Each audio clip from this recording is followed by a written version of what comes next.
السلام علیکم ورحمۃ اللہ وبرکاتہ۔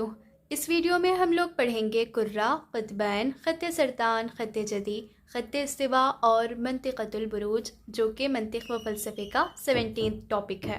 قرہ روئے زمین کا نقشہ جو گولے کی شکل میں بنایا جاتا ہے، وہ جسم ہے جس کا احاطہ سطح مستدیر کرتی ہو اور اس جسم میں ایک ایسا نقطہ ہو کہ اس نقطے سے ایک سطح کی طرف جتنے خطوط مستقیم نکلیں وہ سب سیدھے اور برابر ہوں۔ مجھے امید ہے کہ یہ ڈیفینیشن پڑھنے سے آپ کو ابھی کچھ سمجھ نہیں آیا ہوگا۔ چلیے اب اس کو سمجھتے ہیں۔ قرہ انگریزی میں کہتے ہیں گلوب کو۔ فرض کیجئے کہ یہ ایک گلوب ہے، تو کیا ہوتا ہے، جو پرانے فلاسفر، قدیم فلاسفرز تھے، وہ لوگ ایسا سمجھتے تھے کہ زمین کے اطراف جو ہے 9 آسمان ہے، ٹھیک؟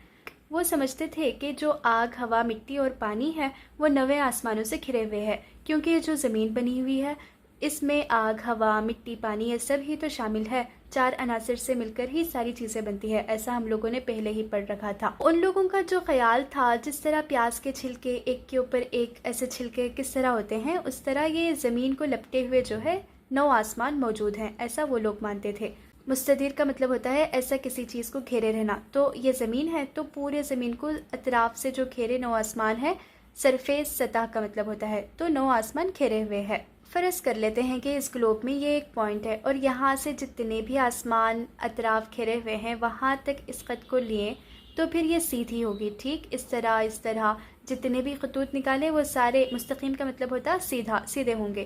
سیدھے کب ہوں گے؟ جب وہ مرکز میں ہو، یعنی یہ دائرہ سینٹرل میں ہو، یہ جو گلوب ہے وہ وسط میں، درمیان میں ہو، اطراف سے جو 9 آسمان گھیرے ہوئے ہیں، ٹھیک؟ تو برابر اطراف جو ہے برابر جگہ بچی ہو، تو تب جا کے یہ سارے خطوط جو ہیں وہ برابر ہوں گے، ٹھیک؟ قطبین، قطب کی جمع ہے۔ قرہ جن 2 کلوں پر گھومتا ہے اس کو قطبین کہتے ہیں۔ پولز کو اردو میں جو ہے قطبین کہتے ہیں۔ تو یہ جو گلوب ہے وہ 2 کلوں پر اس طرح موجود ہوتا ہے، ٹھیک؟ اور اطراف سے گھومتے رہتا ہے، تو وہ 2 پولز جو نارتھ اور ساؤتھ ہے اسی کو قطبین کہتے ہیں۔ وہ فرضی خط یا دائرہ ہے جو قرہ زمین پر ایسٹ سے ویسٹ کی طرف جاتا ہے اور پھر گھوم کر پچھلے سرے سے مل جاتا ہے۔ اس دائرے کی وجہ سے زمین 2 برابر حصوں میں تقسیم ہو جاتی ہے۔ یہ دونوں حصے نصف شمالی اور نصف جنوبی کہلاتے ہیں۔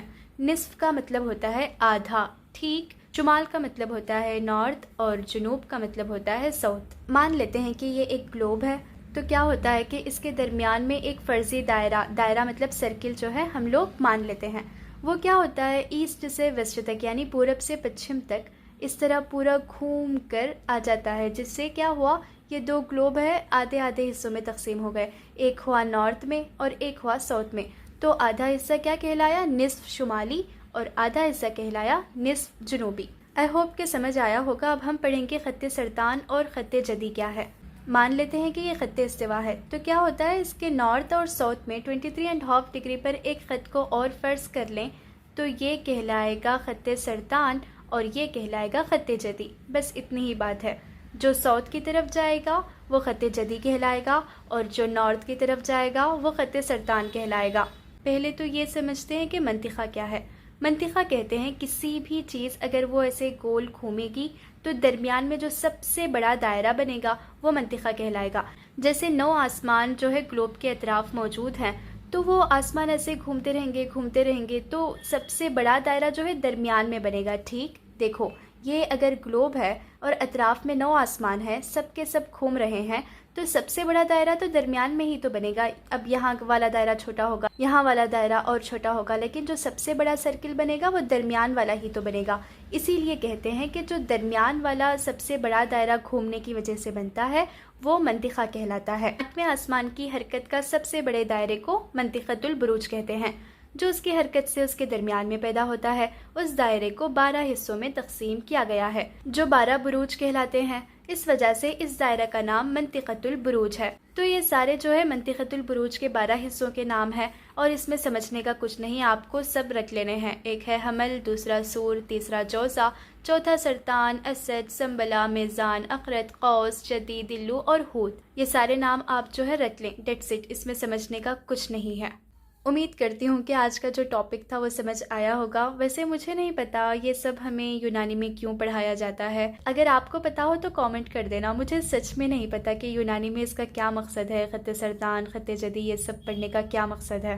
انشاءاللہ نیکسٹ ویڈیو میں ہم لوگ پڑھیں گے دائرہ معدل النہار اور دائرہ نصف النہار.